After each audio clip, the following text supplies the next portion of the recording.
Alright, so I figured I'd take out my BladeHQ exclusive knives and just kind of do a little overview of them.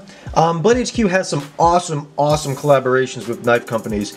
Some of the best exclusives, if not the only exclusive knives for some of these that I know of. Starting off here, we got a Benchmade 51. What makes this exclusive, the BladeHQ exclusive one different is the green G10 handles and this milling pattern here where it has the drilled holes versus the channels, like the original one does. And I do have two originals coming, so we'll do a comparison on that.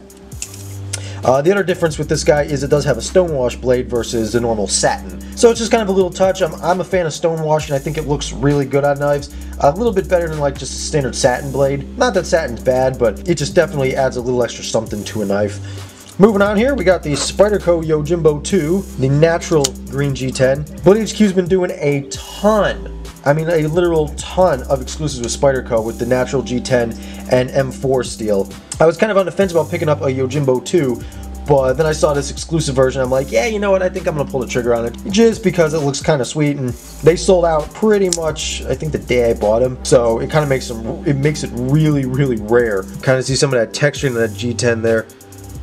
Just an awesome color combination. You got your compression lock there. I like how the pocket clip is actually a polished, or it's more of like a high polish. So it just kind of gives a good contrast to the overall knife.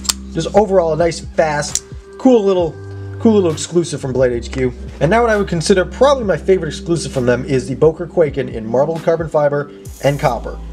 And that was a bad flip. We gotta do that again. Redeem ourselves. There we go. I've gushed about this knife quite a bit, and it is definitely a good pickup. And this one is still available. The other ones have sold out, but I believe you can still get this one for about $150. I actually bought two of them, so yeah. Awesome marbled carbon fiber on there. When I saw this knife, it was actually a pre-release image I saw of it. I just fell in love and I knew I had to get it, and I knew I had to get two. As you can see, it got kind of a black wash blade, and then you have your copper bolsters here, which are actually starting to patina.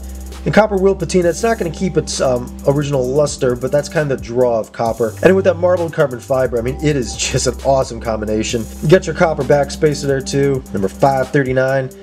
I can't remember how many of these they made, but they are individually serial numbered. IKBS VG10 steel.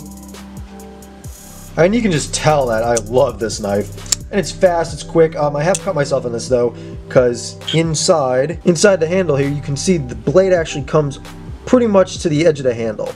So right now I'm actually touching the edge of the blade. So I went to flip it, and my finger went straight into that channel and cut my index finger open. So that's one caveat. You do have to be careful about those with those guys. I mean, the looks of it just make up for that shortcoming, definitely. But yeah, so those are the three BladeHQ exclusives I have. Definitely cool knives. Recommend picking up any BladeHQ exclusive that they come out with, just because, well, any exclusive knife actually, because not necessarily that they're going to hold their value, but they're just great additions to your collection. Kind of a cool little variation on a knife that maybe you already have or like, but it's just kind of nice to have a exclusive version, something that's a little more rare, a little more special. I tend to not want to carry these as much. Like, I will carry the Kwaikens because I have two of them. Like the Yojimbo, I'm a little hesitant to carry it. The 51, I love it, and that's why I had to buy two more of these guys. I mean, I love the 51, but I just don't want to risk damaging this one, because I mean, this was a birthday present to me by me. Yeah. Anyway, hope you enjoyed this video. I plan to have a lot more content coming out. I always say that, but I do plan on having a lot more content coming out in the near distant future, so stay tuned for all that garbage. And if you haven't, go follow me on Instagram, because I am a little more active on there nowadays than I am on YouTube here. It's just easier for me to edit pictures and upload them there than it is to actually sit down and make an entire video. But yeah, until next time, take care, stay safe, keep your sharps, knives sharp. I don't even know what I was saying. Just follow me on Instagram. Goodbye.